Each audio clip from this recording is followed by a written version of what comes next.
you. I'm a big fan of your channel, so I'm happy to be on the other side of the channel rather than a viewer. I'm now a participant. So thank you. Thank you very much.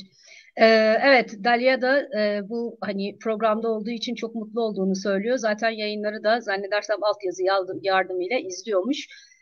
Yakından izliyorum diyor. Şimdi arkadaşlar şöyle yapacağız. Ben soruyu soracağım. Dalia bana cevap verecek. Ondan sonra Dalia'nın cevabı bittikten sonra ben Türkçe'ye çevireceğim. İngilizce ve Türkçe olacağı için tercümeyi de ben yapacağım için biraz sabrınızı isteyeceğim bu konuda. Elbette ki siz de sorularınızı yazın lütfen. Çünkü chat kısmına da bakacağız. Yes, Dalia. At first, I always say that there are many similarities between Turkey and Egypt. I mean, in many aspects, especially culture or politics or, you know, some habitats. And but unfortunately, these similarities are not in positive, especially about the culture, about the women. And what do you think? How is the situation of the women in Egypt? So first of all, thank you, Hediye, for taking the effort to make the translation. You know, ben Türkçe okuyorum, but still I'm not very well with making conversations in Turkish. So hopefully next time we have this conversation in Turkish. I hope so.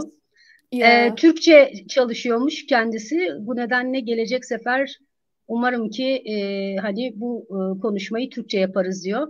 Bu arada bir not daha aktarayım. Arkadaşlar bugün benim zihnim çok dağınık. Sabah saatlerinde çok sevdiğim bir insanın vefat ettiği haberini aldım. Bu nedenle böyle kendimi toparlayamazsam filan siz yardımcı olun bana.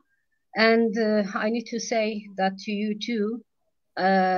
I think that 2022 was the most destructive year in my lifetime. And wow. Today also I unfortunately one of my very lovely relative passed away, so I'm a little bit confused. Maybe I can't, you know, gather my thoughts, and I can't. You got the idea. Yeah, let's begin. Yeah, God bless their soul, and Allah yarhamhum, yani, as we say. Shukran. Thank you. So okay, I want to ask the question from the beginning. Almost every day, I am reading a new news about domestic violence in Egypt, or a new crime against women. And at this point, what is the situation in women in Egypt according to the culture? And then I will ask also about the laws or implementation of the laws. Yeah, actually, it's a very interesting question, and I think a very important start to our conversation, because the situation, as you just said, the relationship between Turkey and Egypt goes back to thousands of years ago. So there is a lot of cultural influence between the two countries, and in every aspect. But unfortunately, as you also mentioned, we also share the negative issues, not only the positive issues. And one of these is how women are being treated. Of course, speaking about domestic violence, about an important first point, it's everywhere. And I think it's not only in Egypt or Turkey, but all over the Middle East. And here, the best thing about it here, or the best thing about resolving this issue here, is that there are new laws that has been coming into effect, and there has been new ways to control the different forms of violence practiced against women, starting from sexual harassment in the street up to several types of domestic violence. Because it was interesting, like yesterday I was speaking with a friend from another country actually about this issue. Domestic violence are not only happening by the typical image or the stereotypes that we know, that like a man beating a woman. like practicing physical violence on her. It's not like that, but there are many other forms, like, for example, not giving her money, preventing her from leaving the house, making her live as if she lives in a prison, even speaking badly to her or mistreating her. All these are types of violence that needs to be addressed. Sure. But unfortunately, our societies are way behind, especially in Egypt. Let me say, are way behind in terms of addressing these issues on the social level. Like, we have beautiful laws on paper that are very supportive to women, very supportive to women's rights, and even encourage women to go to the police station and complain about the violence they are having in their homes. But if you look at how many women really do this, yeah, it's a very low percentage, very, very, almost very few, like countable number of women all over Egypt, 100 million population, do this. Why? Because the social norms, because of two things, actually. One of them is the social norms, like the customs always tell the woman to be obedient to her man. The man is always superior to the woman, and so on. Such as in Turkey. Yes, unfortunately. And the other thing, which I think even more and more dangerous, is the Islamic rhetoric. Because here we are having some Islamist extremists, especially from the Salafist movement, who come out, speak to the public, and tell them, especially among the grassroots citizens in rural areas, and speak to them that to the man, that you have the right to behave your woman, your wife. You know, it's you are the master of the house. You can beat her, and yes, you can do anything to her, treat her like a child even. So it's horrible, like how the Islamic rhetoric, extremist Islamic rhetoric, I would say, is supporting this barren social mentality or social mindset towards women. Yeah. Evet arkadaşlar, genel olarak çeviriyorum. Birebir değil. Simultane tercüme konusunda çok tecrübem yok. Şimdi Dalia öncelikle diyor ki Türkiye ile Mısır arasında evet çok fazla benzerlik var. Çünkü iki ülke arasındaki ilişkiler yeni başlamadı. Binlerce yıllık bir geçmişi var. Gerçekten de öyle. Ancak hani Türkiye ile Mısır arasındaki benzerlikler çok fazla olsa da ne yazık ki benzerliklerin hepsi olumlu anlamına gelmiyor. Olumsuz benzerlikler açısından da kadına nasıl muamele edildiği konusu var elbette. Negatif olarak iki ülke arasındaki benzerlik. Bu konu ama Dalia'nın güzel bir noktaya değiniyor orada. Diyor ki sadece Mısır'da, sadece Türkiye'de yok. Aslında bütün dünyada kadınlara ilişkin işte bir şiddet söz konusu, az ya da çok. Ama ne yazık ki Mısır olarak, yani ülke olarak biz bu konuda çok gerideyiz diyor. Kağıt üstünde çok iyi kanunlarımız var ve bu kanunlara, uygulamalara göre herhangi bir kadın aile içi şiddetle karşı karşıya kaldığında işte karakola gidebilir, polise şikayet edebilir, kocasına şikayette bulunabilir. Ama kaç kadın bunu yapıyor diyor. Oldukça az sayıda kadının yaptığını söylüyor. Bu arada atladığım bir nokta daha var. Yine Dalia'nın değindiği güzel bir nokta var. Diyor ki aile içi şiddet sadece bir adamın kadını dövmesi, fiziksel şiddet uygulaması değildir. Kötü kelimeler kullanması, psikolojik bir takım şiddete varan bir takım ifadeler kullanması, para vermemesi, ondan sonra kadının yaşadığı evi onun için hapishaneye çevirmesi de şiddettir diyor. Ancak Mısır'da çok az kadın işte bu çok kağıt üstünde çok iyi olan kanunları uyguluyor diyor. Burada da iki tane önemli sebep var diyor kadınların haklarını kullanmamasında. Birincisi sosyal normlar, social norms. Burada da mesela kadın diyelim ki polise gitti ve dedi ki benim kocam işte beni dövüyor ya da şöyle yapıyor ya da bana para vermiyor. Polis diyor ki ya işte barışın, bir şey olmaz, kocandır, biraz anlayışlı ol kocana karşı vesaire şeklinde. Dolayısıyla bu kanunlar kağıt üzerinde çok iyi kanunlar olsa da kadınlarla ilgili uygulama aşamasında bir kere karakollarda sorun başlıyor. İkinci önemli bir noktada diyor ki İslami retorik. İslami retorik konusunda da özellikle diyor Selefi gruplar, Selefiler biraz daha radikal gruplardır arkadaşlar. Selefi gruplar erkeklere ağırlıklı olarak kadına sen her şeyi yapabilirsin, evin efendisi sensin, kadını dövebilirsin şeklinde akıl veriyorlar. Elbette ki bu çevrelerdeki kadınların gidip ilk başta yaşadıkları şeyi bir olumsuzluk olarak görmeleri zor oluyor. İkincisi de polise gitmeleri, haklarını aramaları daha zor oluyor. Çünkü aile içi şiddet de başlıyor böyle bir durumda.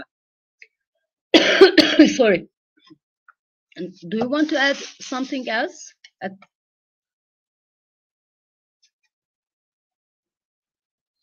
I don't hear you. Yeah, all right, yes. So Okay. I think nothing to add in this point. I guess this is like the main problem is that you have the laws, you have on the other side those who are speaking in the name of Islam, refuting these laws, and in the middle the people are confused and doing the wrong things. Yeah. And okay, partly you replied my question, but I also want to ask a similar question to understand the situation in Egypt clearly. How is the status of women in your culture and in your society?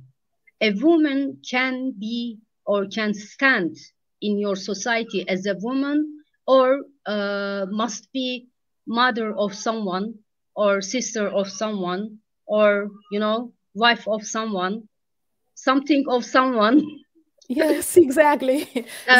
Sorry. Şimdi burada sorum şu. I need to translate my question. Şimdi sorum da şuydu arkadaşlar. Dedim ki evet, hani kısmen soracağım soruya cevap verdin. Ancak şunu da sormak istiyorum. Sizin toplumunuzda ve kültürünüzde kadının konumu nasıldır? Kadın bir kadın olarak ayakta durabilir mi? Yoksa birinin kız kardeşi, birinin annesi, birinin karısı olmak zorunda mıdır? Birilerinin bir şeyi olarak mı var olabiliyor? Yes, please. Yeah, actually, thank you for the question, because it's you hit a very, very smart point, because it's an identity crisis, I would say, for women in our societies, I think in Middle Eastern societies as a whole, not only in Egypt or other Africa. Yeah, it's but everywhere again, but especially in Egypt, there is this female identity crisis, because all the time the woman should be identified as an entity belonging to someone, and usually this someone is a male, so she's always the mother of so and so, the wife of so and so. But actually we have been seeing, like, if you look at it first from a social perspective, yes, we are seeing this more common again in rural families that are maybe less educated and less exposed to modern life in the capital city or the urban city, and who are always educated that their role in life is only to come, grow up, get married, and make children, and spend the rest of her life like raising these children, and that's it. So she does not have something that she as a person has already achieved. So all the time she links this to like take pride in the achievements of her husband or her children, and so, but not her. In these societies we see like the identity of women does not exist as a person, as an individual, does not exist. I would say like her individual identity does not exist. But when you look at urban societies, maybe like elite societies, I mean like more wealthy or even more socially upgraded, like people who are Sharm el-Sheikh or city center of Cairo, maybe. Exactly. So in these communities, you see like women are more liberated. They are not using this terminology of the mother of, the wife of, or the daughter of anymore. And also when you look at it from a generational perspective, like the older generations, I would say like maybe our parents' generations, like 60 and above, they are more into this old culture of attaching the woman to another male all the time. But in the younger generations, know that the women who are coming up being like, watching the internet or using the internet, being exposed to the world culture, are not anymore tied into this cultural, are not anymore like tied into this cultural understanding that she should always be attached to another man. So that's a good progress, but I think it will still needs a lot of time to see a difference, like in solving this female identity crisis in the society here. Yeah, yeah.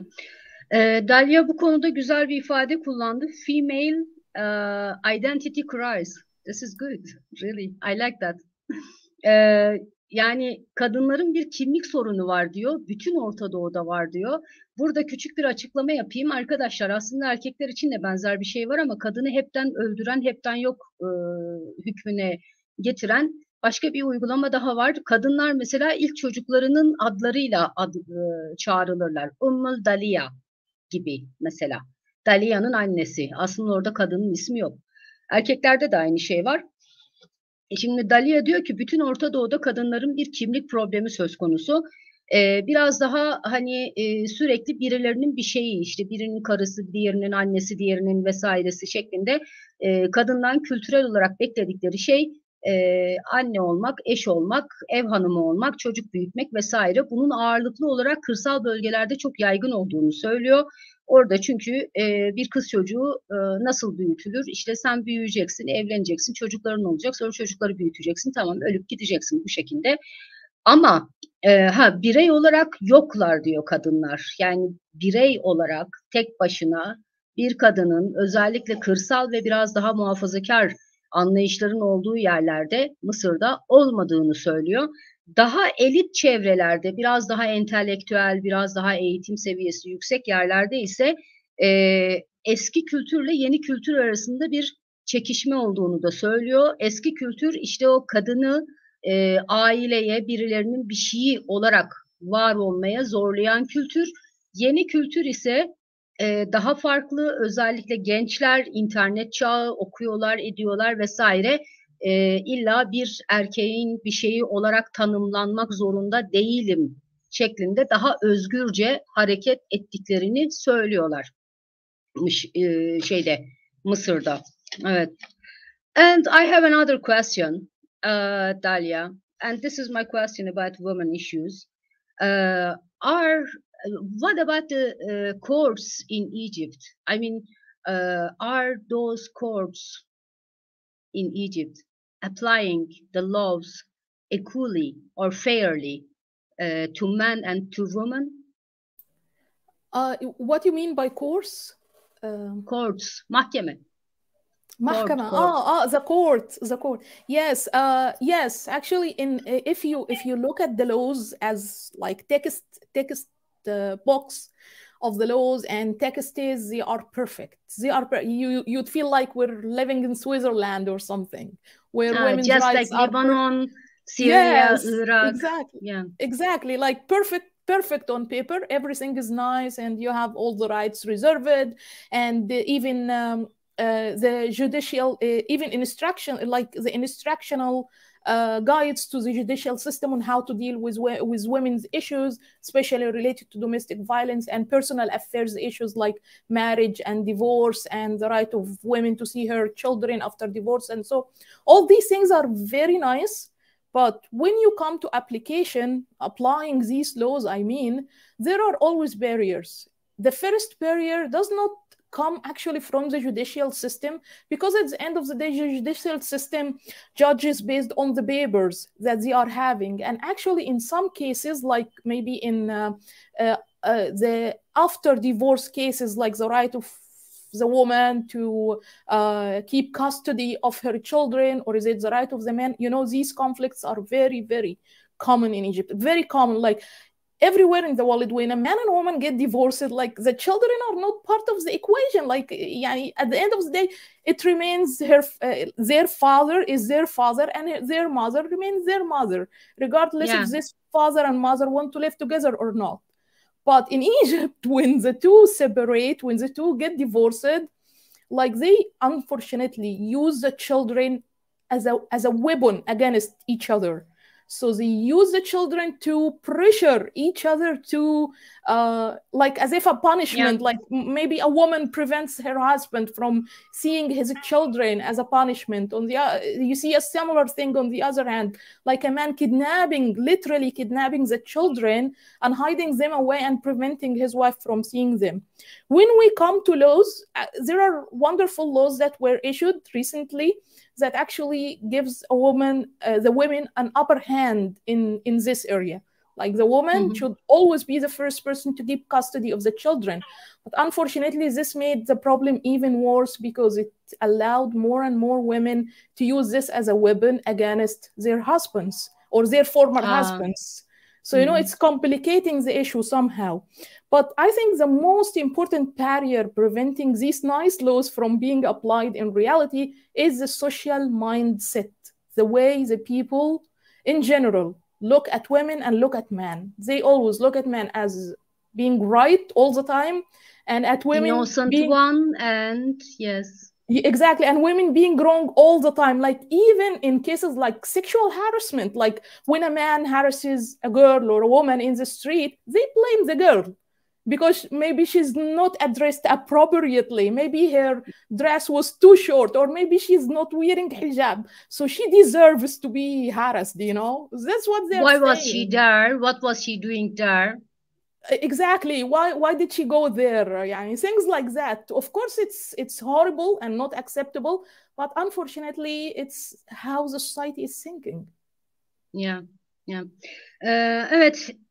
Son olarak da işte kanunların kadınlar ve erkeklere eşit uygulanıp uygulanmadığını sordum. Bu konuyla ilgili elbette ki hani kanunlar, evet, oldukça güzel kanunlarımız var ama uygulamaya geldiğinde biraz önce de diğer sorulara verdiği cevaplarda belirttiği gibi çok da eşitlik söz konusu değil. Ama özellikle boşanma durumlarında ciddi bir problemler ortaya çıktığını söylüyor. Erkek mesela ağırlıklı olarak işte hani çocukların velayeti gibi konularda daha haklı durumdaymış daha önce kanunlara göre ki boşanan çiftler ya da eski çiftler her neyse çocukları birbirlerine karşı genel olarak silah olarak kullanıyorlar. Birbirlerine baskı yapmak üzere kullanıyorlar ama kanunlar açısından da erkekler biraz daha avantajlıymış. Çoğunlukla işte erkekler çocukları kaçırıyor, anneye göstermiyor ya da saklıyorlar vesaire. Bu konuyla ilgili yeni kanunlar çıkmış ve kadınların biraz daha fazla hak elde etmesi sağlanmış bu kanunlarla.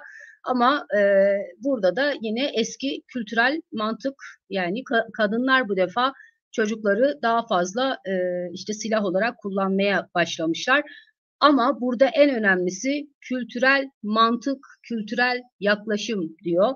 Herhangi bir durum söz konusu olduğunda, bir boşanma durumu söz konusu olduğunda toplum erkeği masum olarak görürken yani bir de kadına bakıyor. İşte kadını haksız çıkarma, kadını suçlu çıkarma Mısır'da da bizim kültürümüzde olduğu gibi yaygınmış. Hatta diyor cinsel taciz durumlarında bile işte bizdeki mevzularda olduğu gibi işte belki kısa giyinmişti, yok başörtüsü yoktu, başörtüsü varsa da dar giyinmişti, o saatte orada ne yapıyordu vesaire filan diye cinsel taciz mağdurlarını haksız çıkarmaya yatkın bir kültürel anlayış var diyor Dalia. Yes. Your mic. Yes, yeah, I'm with you. And I am very curious about the Muslim Brotherhood case.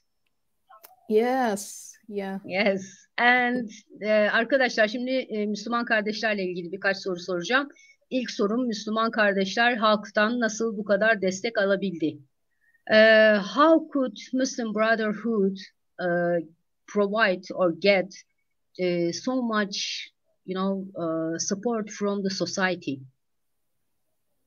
That's a very good question. We were just speaking about the Salafists, who are like the far-right extremists, if we assume that there is some kind of a spectrum of Islamist thinking that we can look at. So we have towards the middle, more leaning to the left is Al-Azhar, which is the official institution that represents the highest religious authority in Egypt and most of the Muslim world, especially the Sunni Muslim world, and a little towards the right is we have here the center more I don't know how conservative to explain. Okay, so it's a spectrum. So we have a spectrum, and this spectrum represents the Islamic way of thinking, the Islamic thought. On the center, we have this official institution called Al-Azhar, and they are even more leaning towards the left, meaning that sometimes they offer some liberal ideas, of course, but they are still strict in terms with keeping the box, the old way of handling the cultural issues and so. And even including on some controversial issues like women's rights, as we were talking right now. Sometimes you find them like saying very liberal things about women, and sometimes very conservative, very contradicting themselves. And then towards the right, we have two groups. Like in middle right, I would say there is a Muslim Brotherhood, and on the far right, there are the Salafist extremists. The Salafist extremists are thinking or adopting beliefs very similar to what we have seen Al-Qaeda and ISIS, Daesh are adopting, and surprisingly, they are not labeled as terrorist organizations yet, although they are almost copying the way they are thinking, including, for example, discrimination against non-Muslims, and even making fatwas about, like, if you are a good Muslim, you have to be discriminative against your Coptic Christian fellow citizens, things like that, and they are saying it publicly. But what happened is that in the how they became influential, the Salafists, and I will come why the Muslim Brotherhood became influential after that. The Salafists in between the 1990s and early 2000s became very popular because there was almost no control on mosques, small jamia, in rural cities. So they almost in every corner built their own mosques. They were not controlled by anyone, not by the official institution or the government or anything, and there were no supervision on them at all. And they started to promote this extremist way of thinking, to the extent that we started for the first time during this era to see Egyptian women wearing niqab, the black niqab, and the men growing their beard and wearing long galabiya, similar to Afghanistan, like, the Afghanistan style of dressing, just to show their affiliation to this movement. Unfortunately, in lack of proper governance and all the corruptions that we have seen under the Mubarak era, this eventually led to giving a huge space for this Salafist movement to take control of the minds and hearts of many of the grassroots people in these rural areas. And if you think about it, it's huge, because at least 70% of Egypt, of the Egyptian map, are rural areas. Only a few cities in the north are urban, Cairo, Alexandria, and so, but the rest of Egypt are rural. So if you look at the amount of people that they are controlling, it was scary. So in early 2000s, the Muslim Brotherhood started to gain momentum. Let me translate this part. Arkadaşlar, şimdi Müslüman kardeşler Mısır'da halktan nasıl bu kadar destek alabildiler diye sordum. Dalia da şöyle anlatıyor. Diyor ki bir yatay bir spektrum düşünün, hat düşünün. Bunun merkezinde El-Ezher Üniversitesi var. El-Ezher Üniversitesi dediğimiz aslında şeriat üniversitesidir. Mısır'da değil, sadece bütün İslam dünyasında ya da genel olarak Sünni dünyada El-Ezher'de anlatılan, verilen fetvalar çok makbuldür, çok önemli bir kurumdur. Bu konuyla ilgili şimdi Dalia diyor ki El-Ezher bazen çok liberal bir takım açıklamalar, fetvalar verirken bazen çok radikalizme demeyeyim ama fazla muhafazakar bir takım fetvalar da verebiliyor. Ama her halükarda El-Ezher merkezde duruyor ve ne olursa olsun sonuçta devletin gözünün önünde olan bir kurum. Şimdi diğer tarafta ise bu hattın en ucunda ise Selefiler var. Selefiler kimdir arkadaşlar? El-Kaide'dir, IŞİD'dir ya da Daesh dediğimiz her neyse bunlardır. Aşırı radikallerdir bunlar ve diyor ki hani özellikle kırsal bölgelerde, küçük camilerde, medreselerde vesaire insanlara propaganda yapmaya, vaazlar vermeye başladılar. Hatta sen eğer iyi bir Müslüman olmak istiyorsan gidip Kıptiler vardır, Hristiyandır, Koptik derler İngilizcesi. Mısır'daki Hristiyanları öldürmen gerekiyor şeklinde bile vaaz verebiliyorlarmış bunlar.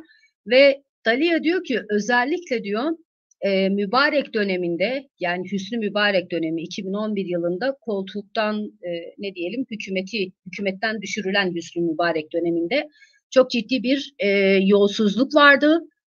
Ve doğru düzgün kontrol edilmiyordu. Dolayısıyla bu yolsuzluk ve kontrol dışı alanların çok geniş bir alan oluşmasına sebep oldu Selefiler için ve Selefiler de diyor çok sayıda insanın beynini de yıkadılar, kalbini de kazandılar. Ondan sonra propaganda yapıp yandaş da topladılar.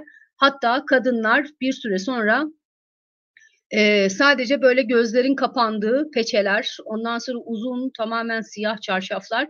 IŞİD'i düşünün, DAEŞ'i düşünün arkadaşlar. Onun gibi giyinmeye başladı. Ve burada önemli bir nokta daha var. Kırsalda çok geniş hani bir alan kazandılar diyor ya. Dalia diyor ki zaten Mısır'ın %70'i kırsal. Dolayısıyla oradan kıyaslayacak olursanız eğer Kahire'den başlıyor ta Sina çölüne kadar çok geniş bir alanda Selefilerin kendilerine alanlar oluşturduğunu söylüyor. Yes, and Muslim Brotherhood. Yeah, so Şimdi after Müslüman that, kardeşleri açıklayacak. Sorry. yes, so after actually during this period, for so long, as you know, the Muslim Brotherhood was founded in the 1920s, but they have always being suppressed by the different regimes that took over since the establishment of the republic in the 1950s.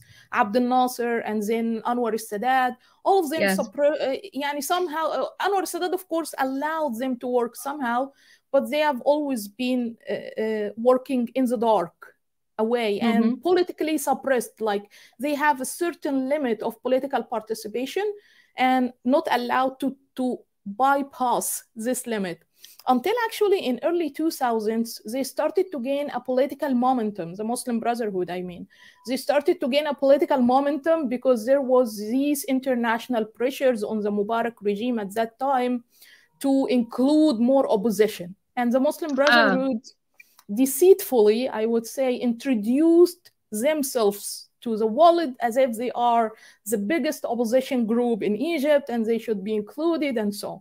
And they even went to the United States, Washington, and spoke to people there to pressure the Egyptian president Mubarak at the time to avail more space to them. So in mid-2000s, like around 2004, 2005, there was also a very big social movement in the society against Mubarak. So to push against this, he allowed the Muslim Brotherhood to have seats in the parliament. And they were able to get about 80 seats in the parliament in the elections of 2080, 80. 80. Yeah, how many seats? How many seats do you have in your parliament? I don't remember. At that time, there were 400, I guess, something like that. I think 400. Yeah, I think. Now we have 600, but I think at that time it was 600, 300, 400, something like that. Okay. So actually, they got a very big number of seats. It's very big, from 0 to 80 overnight, you know. Of course, the whole system was corrupt, so it was easy to give seats to anyone. It was not a really electoral system. But to gain their legitimacy in the eyes of the Mubarak regime, they needed to mobilize as many grassroots people as possible.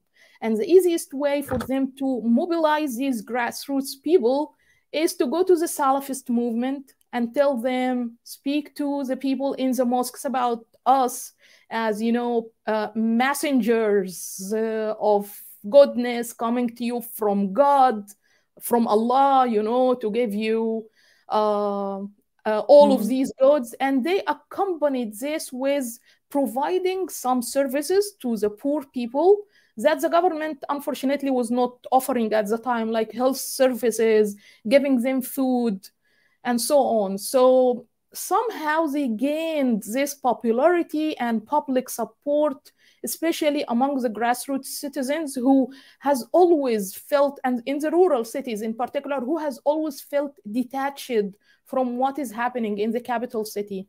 And the irony here is that when the Muslim Brotherhood was founded in the 1920s, this was exactly the same premises that Hassan al-Banna, the founder of the Muslim Brotherhood, built his movement on. He did not start his movement in Cairo, for example, when at the time we were having King Farouk and all the royal family and having this open culture, and the city is full of lights from, theaters, cinemas, and so on. He did not start his movement there. He went very, very far away in Ismailiyah in eastern Egypt, a small rural city in eastern Egypt, very detached from the capital city to start his movement. So it's exactly the same thing that happened, that was happening at this time, was Hassan al-Banna did in the 1920s. And from there, they gained their popularity. And what happened after that is that, if only 5 years after this momentum, political momentum for the Muslim Brotherhood in the parliament, and so the Mubarak regime fell down, and we had the Arab Spring Revolution, and so. And unfortunately, at that time, there were no proper leaders in the revolution, because all of us were young people, so naive, and did not understand much about politics. So the only group that was organized at that time with history of serving in politics, like in parliament in 2005, was the Muslim Brotherhood. So they, again, played this game of introducing themselves like the speakers of the Egyptian people and speakers of the revolution, and they pushed against the power of the military, which took over the country after the Mubarak fall, and they were successful somehow in pushing against the military due to external pressures and also internal pressures, like everyone wanted to see a civil state coming up. So many people voted for them, mainly the Salafists and their affiliates in the rural cities, and also some of the people who are not Salafists or Islamists at all, but they thought, let's try and see new faces coming to power. So this happened, and they came in power, and we were then shocked by what happened. Discrimination against women, discrimination against non-Muslims. And by the way, I'm speaking about non-Muslims in Egypt. I'm speaking about 15% of the population. It's not a small percent. 15% are non-Muslims in Egypt.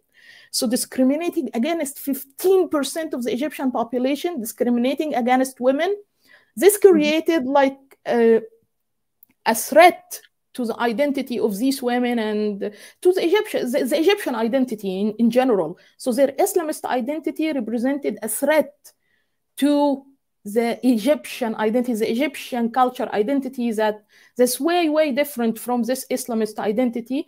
So it ended up people coming out in 2013, coming out to the streets, calling upon the military to get back in power and rule and take power again, because they feel more safe under the military. And surprisingly, most of those who supported the return of the military in 2013, return of the military rule to power in the form of President Sisi and the leadership at that time, were women and Coptic Christians, the same two groups who felt threatened by the extremist Islamist rhetoric that the Muslim Brotherhood and the Salafists have been introducing or imposing on the Egyptian people at that time. Because, of course, when the Muslim Brotherhood took the presidency, they rewarded the Salafists by putting them in the parliament. So they were 100% busy. We were seeing things at that time. Let me tell you things like, for example, when the national anthem, when the Egyptian national anthem is played in the parliament hall, they refuse to stand up for the national anthem or to greet the flag, salute the flag. They refuse that because they think it's not Islamic. Can you believe? They are members of parliament. all the laws they were trying to pass were mainly about legalizing minor marriage for girls. They wanted the girls to marry at 9 years old, similar 9 years. to similar to Oh. Aisha, the wife of the Prophet, you know. And they also wanted to make FGM, female genital mutilation. It's a horrible practice here in Egypt, to be legal. It's practiced illegally. They wanted it to be legal, to be practiced legally. So that's what was there. And also preventing women from traveling or studying without taking a permission from her husband or father or brother. Things like that, like, you know, as if we were again going back thousands of years ago on the hands of these Salafis. They were not discussing, you know, economic reform or anything. They were just preoccupied by making laws that restrict women, nothing else. Yes, so of course it ended up people like coming out against them. Let me take this part if you want, because it's a long part. Oh yes, sorry. Evet arkadaşlar, şimdi Müslüman kardeşlerle ilgili bölümü anlattığı için çok uzun sürdü doğal olarak. Şimdi Müslüman kardeşler zaten 1924 yılında kuruluyor, Mısır'da kuruluyor. Ve Dalia diyor ki özellikle Cemal Abdülnasır döneminde zaten Müslüman kardeşlerle Cemal Abdülnasır arasında kan davası var resmen. Ve Cemal Abdülnasır gerçekten onlara göz açtırmıyor. İşte suikastler yapmaya çalışıyorlar, Abdülnasır'ı öldürmeye çalışıyorlar vesaire. Ondan sonraki dönemde gelen Enver Sedat biraz böyle hani ne diyelim, Türkiye'de şu son dönemde moda olan bir şey var ya, muhafazakarları ürkütmeyelim mantığıyla birlikte çok az da olsa bir alan açıyor. Ama Müslüman kardeşler tamamen hiçbir zaman ortadan kalkmıyor. Hep yer altında çalışıyorlar, karanlıklarda çalışmaya devam ediyorlar arkadaşlar. Şimdi Müslüman kardeşlerin politik bir kanadı var, silahlı kanadı var, ideologları var vesaire ve yıllar içinde devam ediyor bu. Daha sonra Hüsnü Mübarek döneminde, ki Hüsnü Mübarek yaklaşık 30 yıl boyunca, 30 yıla yakın herhalde ülkeyi yönetti. Hüsnü Mübarek de aslında normalde karşı Müslüman kardeşlere. Şundan dolayı karşı, Hüsnü Mübarek kendisi karşı olduğundan değil aslında tamamen. Mısır'da ordunun çok ciddi bir etkisi vardır. Ordu çok güçlüdür, ordu çok zengindir aynı zamanda. Ekonomide ordunun da aynı şekilde geniş bir yeri var Mısır'da. Ordu da istemiyor Müslüman kardeşleri. Bu 2011'deki Arap ayaklanmasında ordu bölündü falan dediler de onlar hikaye. Sonuçta Müslüman kardeşlerle ilgili Hüsnü Mübarek döneminde Avrupa ülkeleri filan klasik baskı yapmaya başlıyor. Diyorlar ki muhalefete daha fazla yer aç, muhalefete daha fazla yer aç, parlamentonda niye muhalefet yok vesaire diye. Şimdi o dönemde muhalefet denilen de en organize olan kim? Müslüman kardeşler. Şimdi şu anda yaklaşık 600 sandalye varmış parlamentoda. Bayağı kalabalık. O dönemde 400 kadarmış. Tam hatırlamıyor.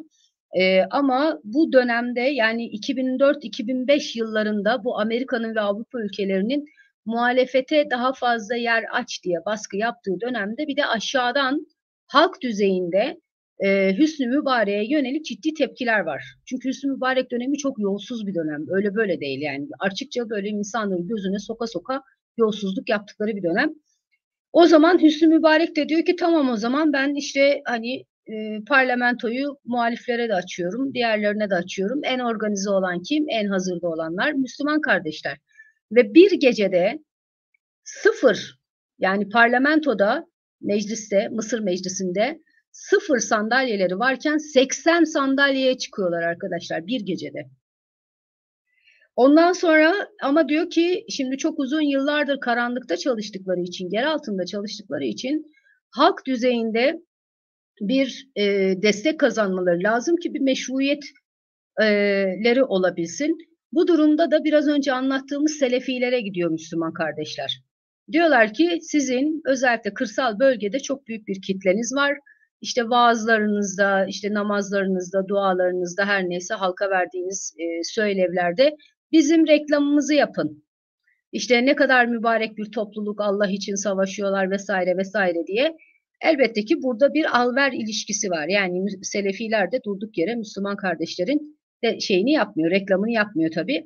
Ama Müslüman kardeşler bununla da yetinmiyor. Şimdi bir seferde 80 sandalye elde etmişler. O arada Katar en büyük destekçilerinden Müslüman kardeşlerin, para da geliyor ülke dışından. Ve fakirlere, özellikle kırsal bölgelerdeki fakirlere işte sağlık hizmeti, okul, yiyecek vesaire, aslında devletin yapması gereken hizmetleri yapmaya başlıyorlar. Ve böylece halk arasında isimlerini duyurmaya başlıyorlar bir kere daha. Hani aradan geçmiş 60 yıl, 70 yıl, 70 yıl sonra bir kere daha yer üstüne çıkmışlar. Böyle bir durum. Şimdi Dalia burada diyor ki, burada diyor Müslüman kardeşlerin ve Selefilerin uyguladığı taktik şu: Kahire'de değil, ta İsmailiye vesaire gibi böyle çok uzak kırsalda ki yerlerde diyor çalışmaya başlıyorlar. Zaten diyor çok uzak kırsaldaki yerlerdeki insanların diyor başkentte ne oluyor, ne bitiyor, bunlardan çok bir haberi olmuyor.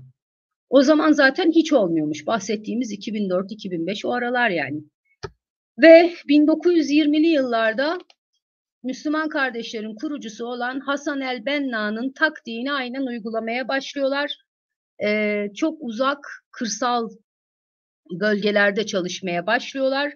5 yıl içinde tabii ki belli bir seviyede destek almaya başlıyorlar. Şimdi gelelim 2011'deki Arap ayaklanmasına. Biliyorsunuz Tunus'ta bir seyyar satıcının kendini yakmasıyla başladı. Ondan sonra ilk sıçradığı yer zaten Mısır oldu. En böyle şey olduğu yerde, Arap ayaklanmasının renginin belli olduğu yerde Mısır'dı. Şimdi Dalia diyor ki biz diyor 2011'in başında diyor çok naiftik diyor. Zaten gençtik çoğumuz. Hani dolayısıyla çok ne oluyor ne bitiyor vesaire çok müdahale edemiyorduk. Şimdi mübarek gitsin tamam, ama mübarek gittiğinde yerine yeni bir hükümet gelmesi lazım. Kim gelecek? En organize hangi örgüt var? En hazırda hangi örgüt var? Müslüman kardeşler. Ve öyle olunca Müslüman kardeşler bir kere daha aynı senaryoyu uygulamaya başlıyor. İşte ordunun biz nüfuzuna karşıyız, askeri vesayete karşıyız, özgürlükler istiyoruz, şunu bunu falan filan. En hazır da Hüsnü Mübarek yönetimi görevden çekildikten, el çektirildikten sonra en hazırda Müslüman kardeşler olduğu için geliyor oraya oturuyorlar. Ama hikaye orada bitmiyor. Bu defa şimdi bunlara Selefi olanlar da Selefi olmayanlar da oy veriyorlar. Mübarekten nefret edenler, liberaller, solcular vesaire de oy veriyorlar. Hani bir kere de bunları deneyelim. Ne olur, ne kadar kötü olabilir ki mantığıyla hareket ediyorlar. Ama özür dilerim. Dalia diyor ki şimdi bunlar diyor iktidara geldikten sonra Müslüman kardeşler Selefilerin desteğiyle geldiler. Selefilere bunun ödülünü vermesi lazım. Ve öyle olunca Selefilerin parlamentodaki, devletteki yerlerini iyice açmaya başlıyorlar. Ve hem Müslüman kardeşler hem de Selefiler gelir gelmez kadın hakları ile ilgili olumsuz konuşmaya başlıyorlar. Ve özellikle de Müslüman olmayan Mısırlılara yönelik oldukça ayrımcı açıklamalar yapmaya başlıyorlar. Burada Müslüman olmayan nüfus da %15. Yani öyle bir nüfus. 102 milyon galiba Mısır'ın nüfusu. %15'i hesap edin artık. Yani ayrımcı konuşmalara vesaire başlıyorlar. Hatta Dalia diyor ki genel olarak Mısır kimliğini parçalamaya yönelik bir takım adımları söz konusuydu. Mesela diyor işte Müslüman kardeşler diyor parlamentoya girdikten sonra milli marş okunuyor. Selefilerle Müslüman kardeşler ayağa kalkmıyor. Ya da işte Mısır bayrağı hani çekiliyor. Saygı duruşunda bulunulması lazım. Bunlar kalkmıyorlar. Niye? Çünkü İslami olarak görmüyorlar. İlk zaten diyor ülke ekonomisini şöyle yaparız, politikamız bu olur, şu olur, hiç bunlara girmeden ilk icraatları ya da ilk konuştukları meseleler ne? Bir kız çocuğu 9 yaşında evlenebilir. Bunu yasallaştıralım. Kadın sünneti toplumdan silmeye çalışılan bir şey. Biz bunu yasallaştıralım vesaire şeklinde. Kadın yalnız seyahat edemez. İşte belli bir şeye kadar eğitim görebilir vesaire gibi bir takım çok önemli meselelere odaklanıyorlar gelir gelmez arkadaşlar. Dolayısıyla bundan sonra da bunlar böyle çok insanların gözüne batmaya başlayınca insanlar bu defa bunlardan korkmaya başlıyorlar. Bu defa bir kere daha dönüyorlar ordudan yardım istiyorlar. Yani bizi kurtar diye. Yes. I exhausted you. I know. No, it's okay. It's okay. Yeah. And the Egyptians go back to the army for asking the army's help Yes, one more they time. wanted to go back to what they know, to what they were comfortable living under, which is the military rule. So we ended up like with having this situation, the military having to intervene and then removing the Muslim Brotherhood from power. And President El-Sisi, who was the Minister of Defense at that time and was leading this movement of supporting the popular uprising against the Muslim Brotherhood, ended up being the president.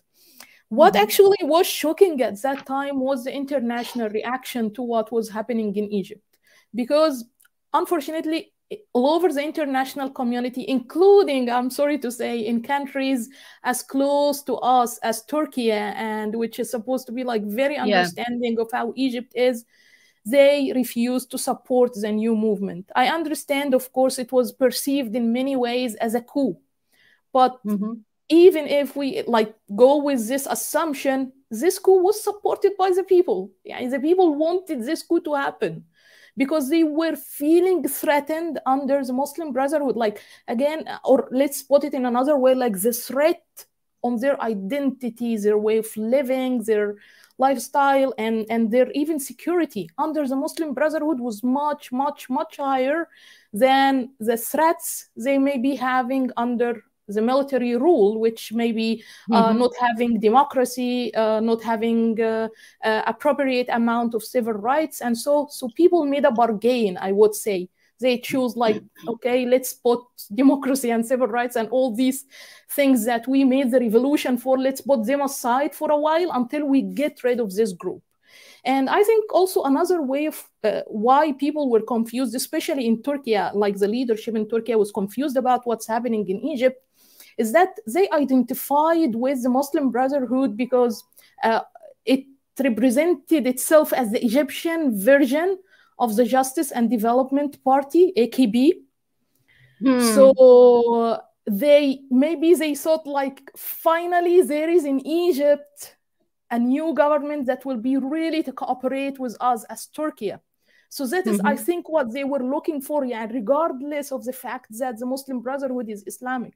But they were looking for like-minded people in government, in the Egyptian government, that can really be open to Turkey and cooperate with Turkey.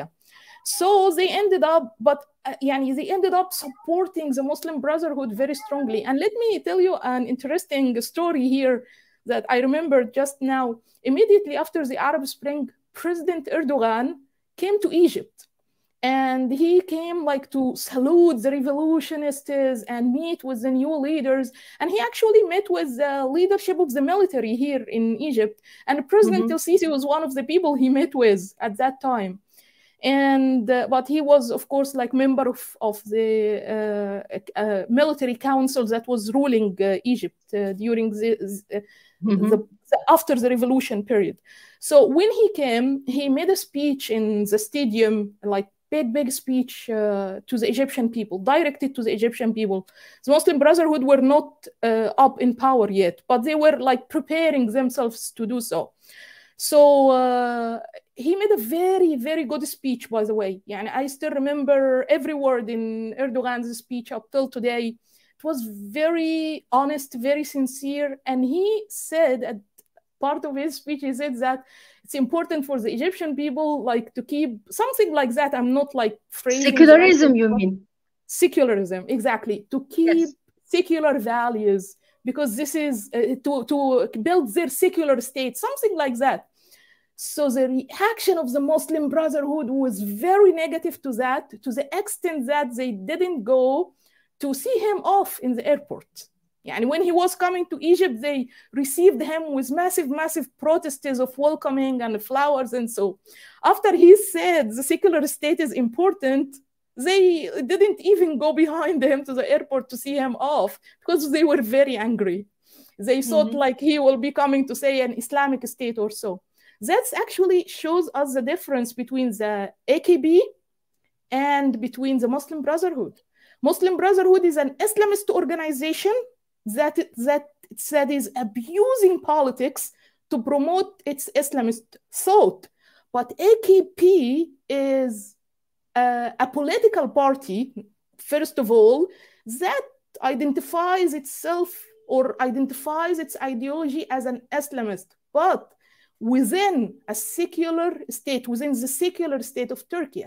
This was not the case for the Muslim Brotherhood. The Muslim Brotherhood wanted to establish an Islamic state out of the secular state of Egypt.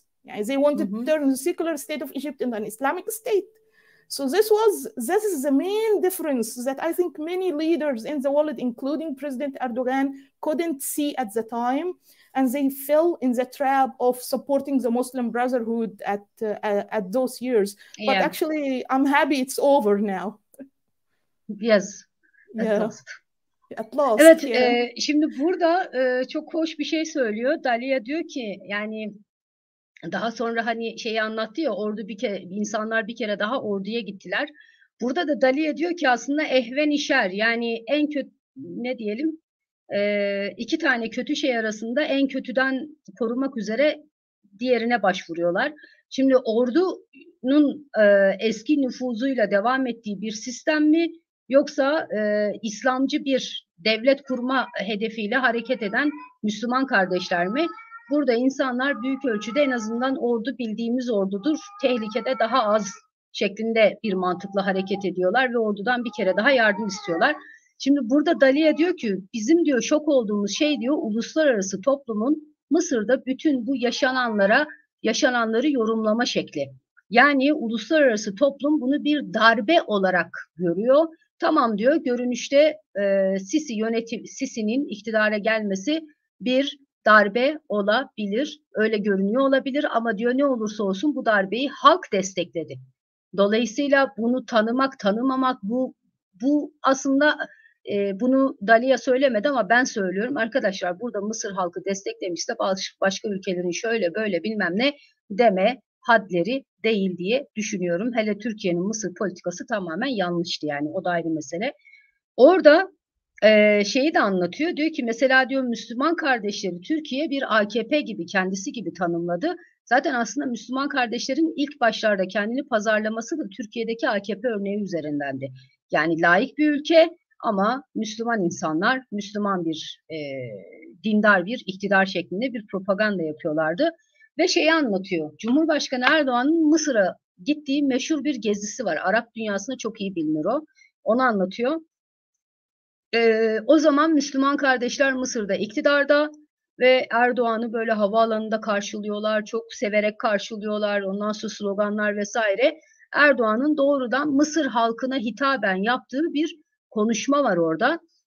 O konuşmada Erdoğan işte birçok şey söylüyor, tabii alkışlar ama Erdoğan diyor ki Mısır devleti olarak seküler değerleri korumanız gerekir diye bir ifadesi var orada. Ondan sonra zaten Müslüman kardeşlerle Ankara'nın arası da bozuldu. Bizimkiler çok dile getirmiyorlar onu. Ve Dalia diyor ki orada diyor Müslüman kardeşler şok oldu diyor. Tabii ki seküler değerlerden, yani adamlar 9 yaşında kız evlenebilir, işte İslamcı bir devlet kurmaya çalışıyor vesaire, seküler değerlerden bahsediyor Türkiye Cumhurbaşkanı. Ve diyor öyle ki diyor Erdoğan Mısır'a, Kahire'ye geldiğinde diyor hepsi diyor böyle çok heyecanlı karşıladı filan. Erdoğan giderken diyor havaalanına bile gitmediler uğurlamaya. O kadar tepki gösterdiler. Ama diyor burada bir şeyi anlamak lazım diyor. Yani Müslüman kardeşlerle AKP arasında şöyle bir fark var diyor. AKP burada hatalı gördü diyor. Hani Müslüman kardeşleri değerlendirirken. Müslüman kardeşler İslamcı bir hareket ve siyaseti sömüren bir hareket. Burada siyaseti İslamcı bir devlet kurmak üzere araç olarak kullanıyor Müslüman kardeşler. AKP ise diyor siyasi bir parti zaten, hani burada kendini sadece İslamcı ya da dindar olarak tanımlıyor. Ama en nihayetinde diyor seküler bir sistem ya da Türkiye Cumhuriyeti sistemi içinde bir hareket, bir parti olarak bulunuyor diyor. Evet. Yeah. Do you have something? Do Yeah, you want to actually, say? no. So this is, I hope this like give people outside of Egypt, especially in Turkey, a picture, because I know there are many people in Turkey who are blindly actually supporting the Muslim Brotherhood as if they were like the face of the Egyptian revolution, or that they are lovers of Turkey or so. But believe me, among like the many ordinary Egyptians who are not Muslim Brotherhood or anything, there are many people who really love Turkey and yearn to have good relationships with Turkey, I mean between Egypt and Turkey, and they are more sincere and more real than the fake love that the Muslim Brotherhood has shown to the Turkish regime, not to the Turkish people, to the Turkish regime, just to get their support, you know? Diyor ki Türkiye'de çok fazla insan körü körüne işte Müslüman kardeşleri destekliyor. Onlar hani Mısır'ın devrimin yüzüymüş gibi, devrimin temsilcileriymiş gibi düşünüyor. Ama aslında değil diyor. Yani Mısır'da diyor, Mısır halkının Müslüman kardeşler olmayan diyor, çok sayıda Mısırlı Türkiye'yi gerçekten seviyor ve Türkiye ile iyi ilişkiler kurulmasını istiyorlar zaten diyor.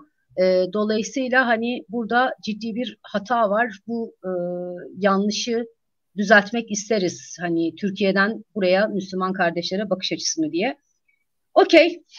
Yeah. What are the most important obstacles that prevent a very peaceful process between Turkey and Egypt? Yes, what are the main is issues? A big question. Yeah. $1 million. Yes. Yes. Okay, actually, Libya. Yes. Yeah. First of all, it was really heartwarming, at least to me, to see like the two presidents shaking hands in Doha recently. We have been waiting for this handshake for too long, about 10 years now. So I'm happy it finally happened, which means, because actually it's like a big milestone in the process of reconciliation between Egypt and Turkey, because basically if the leaders agree, everything else will be fine. Like everything else will appear really small next to their agreement. But still, despite this beautiful handshake, there are still certain problems in the way. There are, in my opinion, there are three in particular. First, Libya, the issue on Libya. They need to get an agreement on what's going on in Libya and how to deal this internal conflict between the political elite in the eastern and western territories inside Libya. And in that particular part, I think Turkey needs to assure Egypt that the Turkish military presence inside Libya is not a threat in any way to Egypt. I think there is a lot of potential actually of cooperation between the Egyptian military and the Turkish military in that regard. But the lack of communication between the two militaries is a big obstacle.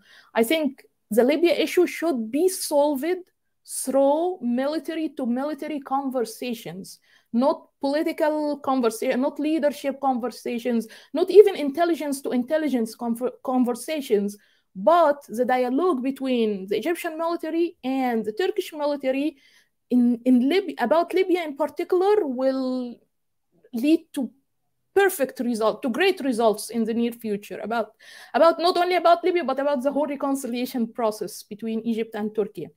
The issue number two is, of course, the Muslim Brotherhood, but I think it's somehow being resolved now, because we have been Turkey is now controlling the activities of the Muslim Brotherhood against Egypt, especially in media and so, which is great, I think. And also the group itself is not as powerful as it was a few years ago.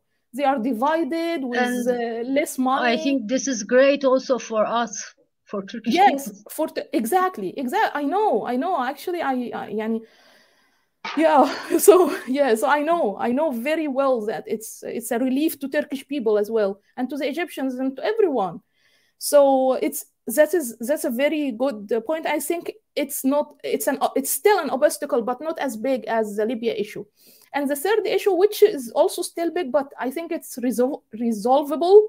It's easy to resolve, is the Eastern Mediterranean conflict over maritime zones. Because for many, many years, Egypt has been neutral towards the conflict between Greece and Turkey regarding Turkey, the yes.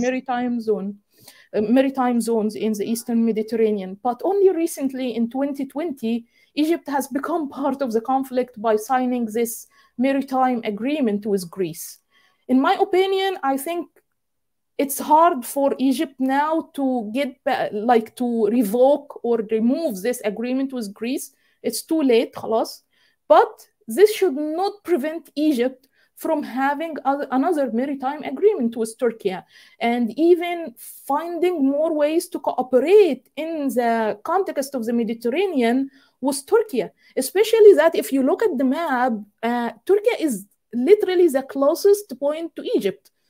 On the map, yeah, we are literally next to each other. Yeah, if you swim the Mediterranean from Alexandria to Antalya, it's a straight line from here to there. It's not difficult for us to cooperate.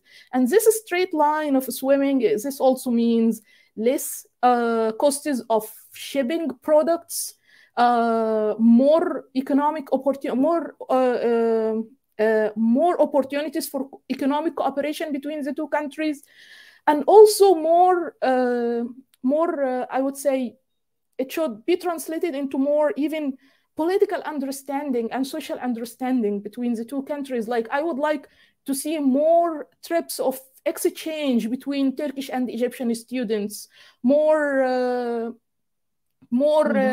social activities between Turkish and the Turkish people and the Egyptian people, and so on. I would love to see this happening. It has happened in the past, but on a very limited scale.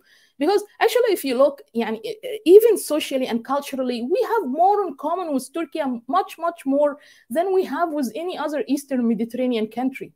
We don't have the same cultural background with Israel or with Libya or with Cyprus or with Greece, but with Turkey is where the most common cultural background exists. So I think it's important to revive these ties on these three levels. And for the Eastern Mediterranean issues, I think it's only a matter of negotiations, and for Egypt to be able to balance, again, to go back to balancing its relationship between Greece and Turkey and not being part of the conflict between the two countries. Yes. Okay. Şimdi Dalia'ya şeyi sordum. Türkiye ve Mısır arasındaki ilişkilerin önündeki engeller ne diye. 3 tane madde saydı bana. Öncelikle diyor ki Doha'da Erdoğan'ın ve Sisi'nin el sıkışmasını gördüğümde çok mutlu oldum diyor. Çok mutlu olduk daha doğrusu diyor. Birinci mesele Libya. Libya'da biliyorsunuz arkadaşlar hali hazırda 2 tane hükümet var. Yeniden eski günlerine döndü yani Libya. Bir Dibeybe hükümeti var. Diğer tarafta Akile Salih var. Fethi Başağı var. Fethi Başağı var. Şimdi Fethi Başağı'yı ağırlıklı olarak işte hani Mısır tarafı destekliyor. Dibeybe hükümetini Türkiye destekliyor. Bir kere daha 2 farklı cepheye bölünmüş durumdalar. Dolayısıyla en önemli mesele burada Libya. Ama Dalia'nın söylediği başka bir şey var. Diyor ki Türkiye Mısır'ı Libya'daki Türk ordusunun Mısır'a tehdit olmayacağı konusunda ikna etmeli. Yani buradan şunu anlıyoruz. Libya'da biliyorsunuz TSK'nın bir varlığı var. Aynı zamanda orada şey de var. Suriyeli bir takım savaşçılar, silahlı gruplar da götürdü Türkiye.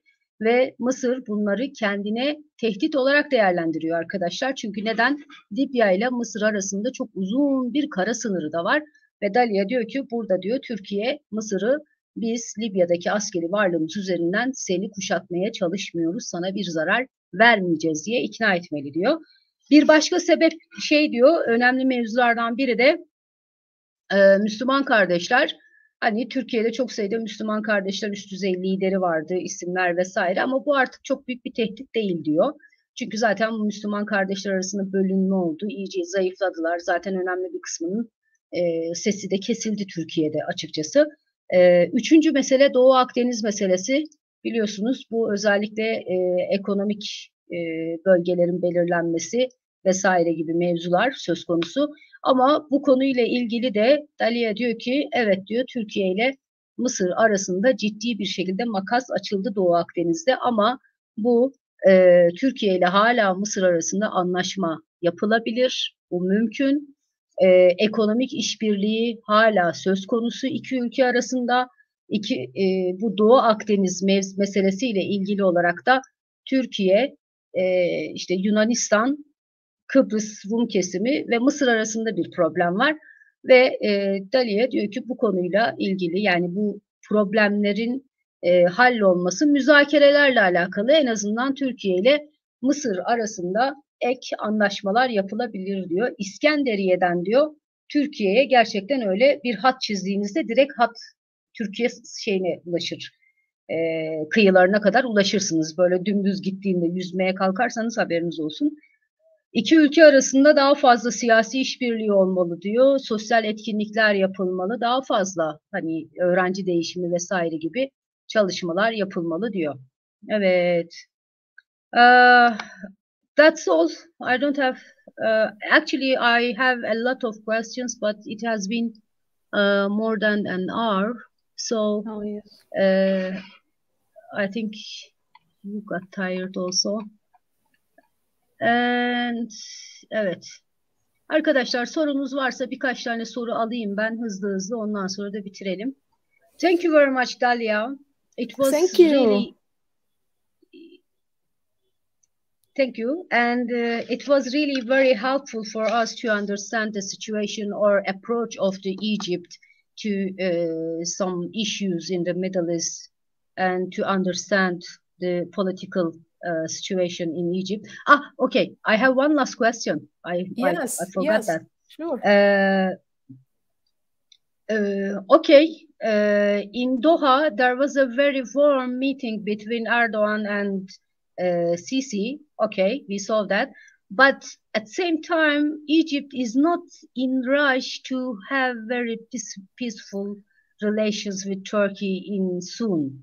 So what do you think about that? Why is Egypt hesitating about that?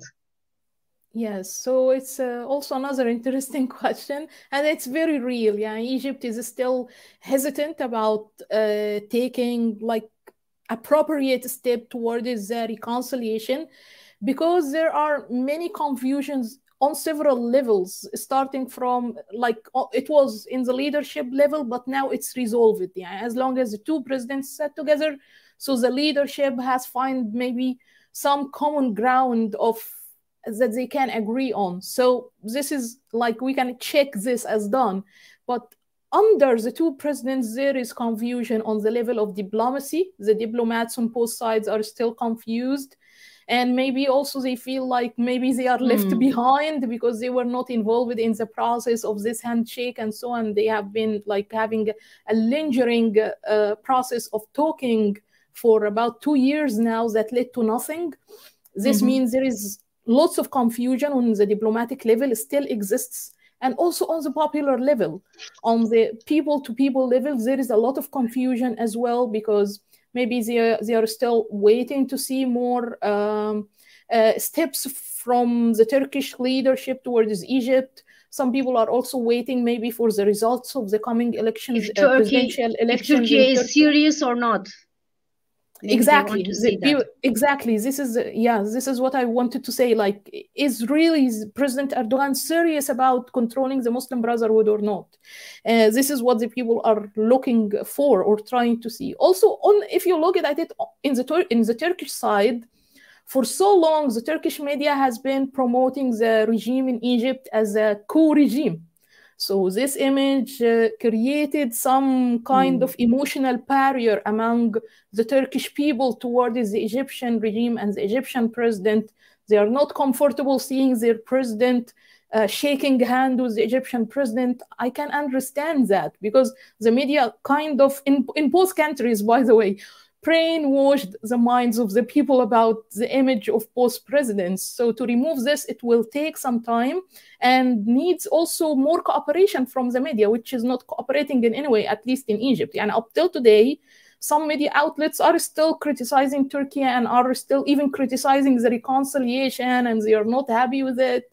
So So it's a process. It's a process. But the good news in all this is that the two leaders came to an agreement. In my opinion, this is what matters. This is what يعني خلاص, it's too late now to say that maybe there will not be reconciliation or anything. The process has started. The pole has been kicked, you know, and it will just keep growing and growing in the process. So it's a process. It will take some time. At least it is better nothing. I mean, it is Yes. better than nothing. Yes. Evet arkadaşlar, son sorum şuydu benim. Yani evet, Türkiye ile Mısır arasında bir süreç var ama bu konuyla ilgili Mısır'da çok böyle acele etmiyor gibi. Dalia da bu konuyla ilgili diyor ki hem diplomatların biraz kafası karışık. Hani siyasetçilerin, Mısırlı siyasetçilerin, çünkü Türkiye'nin işte Mısır'la iyi ilişkiler kurma konusunda gerçekten ciddi olup olmadığını görmek istiyorlar diyor. Onun dışında bir de Türkiye'de işte hani darbe rejimi vesaire gibi ifadeler kullanılıyordu biliyorsunuz Sisi yönetimi için. Orada insanlar evet Türk halkı böyle düşünüyor, bizim hakkımızda vesaire diyorlarmış, böyle düşünüyorlarmış.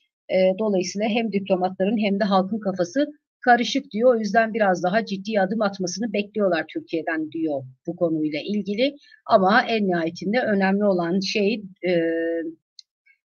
Doha'da Erdoğan ve Sisi'nin el sıkışması. En önemli şey iki liderin bir konuda en azından ilişkileri düzelteceğiz şeklinde bir ortak noktaya varması diyor. Yes. Okay. Thank you very much, Dalia. Do you hear me? Thank you. Yes, thank you so much. I was very, very happy to be with you, and thank you for giving me the opportunity to say all of this. Thank you very much, and I hope to see you in Turkey, in Ankara or in Istanbul very soon. I hope so. Yeah, hopefully in the new year. Hopefully, yeah. Ah, yes, I'm here. Not. Yeah, you'll be. I mean, okay, I understand. During the new year, yeah, hopefully. Yes, I got the idea. Okay, we are here, and I'm very happy having that program with you. Thank you very much, and I hope to see you. I mean, for the and next. Hope to see you in Cairo too. Think about it, like come to Cairo. I hope. I want to see Cairo. It is. Okay, yeah. Bye It would be nice. Thanks. Bye. Good night. Good night. You too. Evet arkadaşlar, Dalia Ziada ile programımız böyleydi. Bence çok güzeldi bir programdı. Biraz ben kafayı toplayabilmiş olsaydım daha iyi olacaktı. Dün duyurduğum için bugün iptal etmek istemedim. Hani geçen haftadan duyurmuştum daha doğrusu. Umarım sizler için verimli olmuştur. Mümkün olduğunca ana fikri kaçırmadan yaptım tercümeyi ama bilemiyorum. Eğer hani eksik yedik bir şey varsa da artık bugün kusura bakmayın, olur mu? Evet, standart şeyi yapalım, hatırlatmalarımızı. Abone değilseniz abone olun, yorum yapın, yayınları beğenin, kanala destek olun arkadaşlar. Kendinize iyi bakın. Yarın akşam görüşmek üzere. Hoşça kalın.